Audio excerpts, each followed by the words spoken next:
Peuple congolais bambote na bino esika bozwami donc toyaka koto pese la makambo. Chers amis, je viens parler de la situation actuelle encore au Congo. Minomo boyebi nengezo yinda babi le mariage FCC et le mariage cash donc vraiment au pesi mwa boy ezo yinda. Les amis vraiment moi je viens juste pour na pese la makambo na éclaircir bat. Entre parenthèses, avant d'être dans le sujet, et belé balobaka que non, tout le monde a qu'à défendre par commentaire, mais en privé, balandi biso, yo yebino politique, tika makambo bien ngote. Écoutez, je vais vous dire une chose, hein. Pas besoin d'avoir fait Sciences Po pour comprendre qu'on est dirigé par des médiocres. Pas besoin d'avoir fait Sciences Po pour comprendre que ce pays, on est entouré d'une médiocrité pas possible. Congo wana e kokti sabatu nyo surtout na politique so boye bien moté. Hein? Congo wana penza e kokti sabatu nyo so na politique. Donc oui, naza parvenu na politique, mais j'ai pas besoin d'avoir fait Sciences Po pour na yeba que non Félix Tshisekedi aza médiocre, Kabila aza médiocre, ba la même de bango so ba médiocre. Que le Congo il est en train de sombrer. J'ai pas besoin d'avoir fait sciences politiques pour comprendre ce qui se passe dans le Congo. Donc oui, et là que talimbo kana na robima poto lobela. Donc on met ça na rane na makambango. Donc ça sert à rien na balo yenge na bino boyé la batu. Ah, na bokan ça batu nyo surtout dans l'internet ou basa la politique. Mais tellement que situation ya mboka na biso inquiété biso, tozo luka solution ya mboka na biso ya mona biso surtout to kota na Congo, makambo ya Congo to comme otanga ba constitution ndenge zalaka. Eh oui, donc vraiment les actes maintenant entre parenthèses qu'on a ma fingatologue ba fana kuiti ba taliban bi lobela monta oyebino ba politique te tika isika. Dans vos limisa, comme je le disais, voilà, tu n'as pas besoin d'avoir fait sciences politiques hein, pour te se concentrer dans ma kamamboka. Donc, bisous nous sommes au la ministre dans ma kamamboka. Donc, ce ton mona que non, fatia zo sala n'importe quoi, tozo bima tozo lobela, bisous nous sommes au côté politique en gros ça concerne notre pays. Donc, il nous faut bon mesana kana bisous, donc ton mesana bisous ni en sokaka. Donc vraiment, peuple congolais, ça c'était vraiment une parenthèse pour essayer de remettre un peu ma fingatologue, bazanga makamba koloba. Donc bref, peuple congolais to betasko makamba Fati. Eh Fati to lobela ngona ndenge nini Félix Tshisekedi Tshilombo Fati. To loba na ndenge nini? Monsieur, je retire ma signature. Je retire le retour. Siko e yindeli entre Kabila, Yona Kabila yindi mariage et Sili avant boy. Yo kaka, je sais que ça va étonner beaucoup de monde. Donc je viens rendre hommage à Kabila. Parce que la passation s'est faite donc pacifiquement, sans bain de sang. Yo suko papa, je retire ma signature. Est-ce que koka makamboyo? Est-ce que koka? Congo et Yindi. Donc c'est en train de chauffer. Mais peuple congolais ngelo koka na ngana lobake, c'est que mariage FCC cash yabiso nini na kati. Yabiso nini na kati. Mutu akokota makambo azate. Félix, tango kena ko signer ba accord na ona ki ngakati mutu atinda kayo azalaka te. Tango kena ko signer bi signa soki ya ba mulili ya ba butu mutu azalaki te. To senga yo pe bimisela biso ata feuille wana ya ba accord o signer tam to sala opposition bo boya bo kangango pena na cause ya katimini tika pena secret les mariages de Félix Tshisekedi et Kabila. Siko lelo e yindeli bino ya biso nini na kati. Mutu akokota makambo na bino azate. Mutu penza peuple congolais akokota makambo na bango azate. Avant boye. Peuple congolais, Félix Tshisekedi na minute ba pays étranger na ba France awa ba Emmanuel Macron ba yebisi fatigué. Yo avant de travailler ensemble, il faut au katana no ba lien ba pacte ba condamnation za na Kabila. Il faut a katana no ba lien wana, il faut a katana. Avant ba no travailler ensemble. Yangwana Félix Tshisekedi mikolo akomi na baki tetu aolinga s'opposer na Kabila mais yemo kwa yebike azana kingo na singa na kingo awo moyen à se débarrasser à que retirer signature te pour nzamba ba je retire moyen à que retirer signature wana exact ezo yindela. Parce que comment pouvez-vous nous expliquer bandekonanga Félix Tshisekedi président de la République, Kabila yende ngazana nazana sous-président, mais Félix yoko ici ni bekoza le président de la République, mais kuna FCC bimi lobby rien makambo lobby boniko c'est mort. Pour nengo zoela pouvoir wana nengo komela wana pouvoir wana ya ngote. Hein? Nengo zoela ki pouvoir wana ezana ba makambo nango bosala.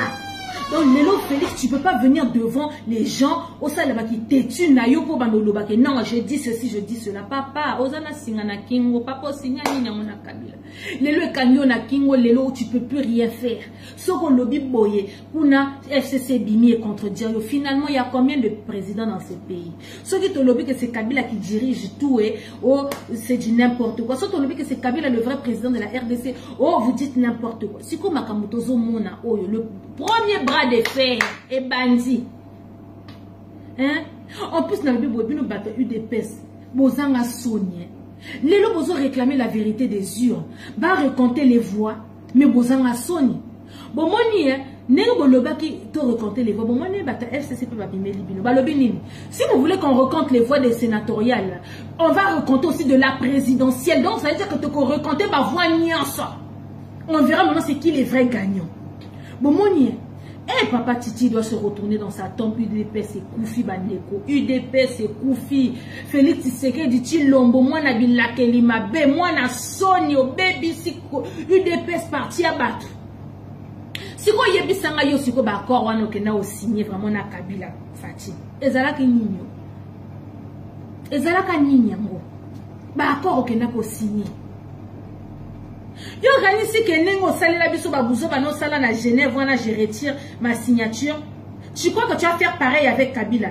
Kabila za masana, tu dois être minute. On ne mange pas avec le démon, on ne mange pas avec le diable. To le baka bongote. Kabila masana, to le baka ngote. Si quoi lelo to comme mona bata UDPS base ya UDPS et tomboki et siliki oh to boy yo na Genève la base elle a dit retire la signature que non retirer la signature ah pe base que tomboki ba lobi que non bengana Kabila to lingi sous Kabila te est-ce que kokoka makambo yo fati makambo est-ce que okokoka ngo hein pour base ici et lobby yo siko yo moyen au loba dans la peuple congolais. Bon, moi, on fait les canaux TV pour loba. Je prends les mesures, j'ai fait ceci, je fais cela. C'est de la poudre aux yeux. Et ça, c'est de la poudre les perlimpinpin. La poudre de perlimpinpin, Emmanuel Macron, on me dit pourquoi. C'est de la poudre de perlimpinpin pour calmer un peu les ardeurs, pour calmer les talibans. Oh, Babimagana TV, Sankaraya Fati. Oh, façon, le président, il a dit ceci. Le président, il a dit cela. Le président, il a dit ce. Hey, Félix Tshisekedi, avant qu'il fasse quelque chose, faut Sengana nous permet pas Kabila. Sauf Kabila peut se faire vert et salami. Mais notre bien que ça vient on a combien de minutes? Na ma langue ni. Tout le bana chinois, tout le bana sur la russe. Tout le bana monokoni. Hein? Tout le bana quelle langue? Eh, bien le bana batou, hein? T'as la Félix Tshisekedi c'est de la poudre de perlimpinpin, c'est juste pour calmer les ardeurs. Oh boy, pour pas tout, hein, va se calmer. Près à lobby boy. Mais en temps normal, Félix, il a aucune parole devant Kabila parce que c'est Kabila qui est le maître incontesté du Congo, peuple congolais. Si vous avez lobaka boy lelo, peuple congolais, Félix Tshisekedi, mariage cache FCC, yabiso et talibisoté. Bo bundana entre bino, bo liama entre bino, bo tika lamuka kimia, bo lingis ko boyo koti sabatuna. Kamuna bino ba yo côté la bino muta côté la bino azate ota mokenda o signer biso tant tozo ganga que non bozo traiter biso batama boma siko yindeli bino kuna bolingi siko biso to yo kota makamuta ko kota makamuna bino azate boko sili sango entre bino siko na lobi boye bino kaka oh la Senko a dit ceci la Senko a dit cela donc Senko a bima ki po lo bakeno les vrais résultats c'est pas oyo nanga proclamer bo finga ki Senko awat bo finga ki siko lelo fati o bengi Senko po beta masolo ni nyango na Senko bo Senko côté la bino bo Senko e côté la bino bo tika Martin Fayulu sika zali muta ko kota makamuna bino azate kana mo banda ki na FCC bo aussi de sango yo fati monsieur je retiens ma signature tu es pas un homme de parole siko yo président mo bo ebito envoûtement envoûtable siko yo sema ah est-ce qu'on a envoûté pour que l'on va retirer la signature et pas Kabila pour zo yinde la yo kuna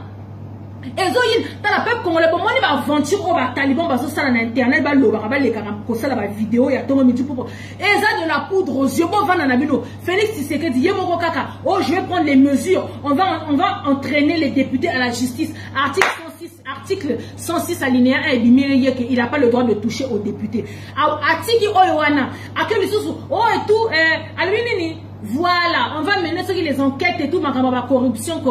Ah, FCC Bimi Lobby. Si vous voulez qu'on parle de ma corruption, qu'on recompte les voix, ça veut dire qu'on va recompter les voix de tout le monde. De Mbokando, na yaba présidentiel, na yaba sénatorial, na yaba député. Bino, boko sili sango.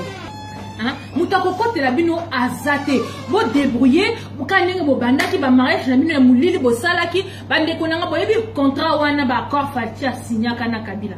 Et Zalaka que Fati, toi tu es président, moi je te dicte tout ce qu'il faut dicter. Biso to kozwa Sénat, to kozwa Parlement, to kozwa armée. To le bakango banda kala, te na te pon na so répéter. Kabila kozwa nyonso Félix yoza président étiquette sur biso to lobby yo bimi na TV au lobby. C'est tout. En contrepartie, la jet privé, bah voyage, bah tapis rouge, bah nini, mais derrière c'est Kabila qui dirigeait tout. Et c'est le bango bandakala. Au traité biso batama boma, au traité biso batama bo.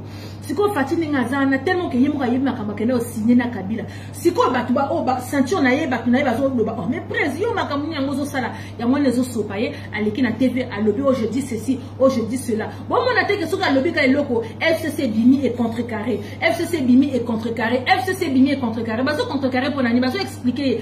Félix Ningazana il est en train de jouer avec le feu. Donc ça veut dire que Ezaya Koyinda mariage FCC cache mutako kotango azate oboluka ki boko sango ya biso mitali bisote. Otika Martin Fayol avant les Sikazali. Biso tona programme la biso mususu. Bino pening bozana comme biso tant to bana boyebisa bino que non. Kabila Fati c'est pas bien ce que tu as fait. Tu es parti rendre hommage à Kabila. Tu as insulté la mémoire de ton père. Tu as insulté tout le monde. Tu as insulté la mémoire des 20 millions de morts, des femmes violées. Makamunyo surtout en tant que banango lobango au traité qui biso toza ba jaloux o toza ba tribal toza ba songolo to paral siko lelo kaka mutu obo komisa ki partenaire mutu obo komisa ki héros national mutu obo bo betela ki maboko la même personne siko e indele bino entre bino siko ya biso nini na kati ya biso nini na kati toyo sani na makamuna bino tozo mona batabaja UDPS bimi ezo marcher ezo revendiquer bo revendiquer contre nani. Vous avez revendiqué contre le régime de qui? Pour binom tu au pouvoir. Bon, ça n'a qu'à dire que UDPS c'est ça, ils sont opposition. UDPS c'est comme une partie au pouvoir. Bon, ils sont en opposition.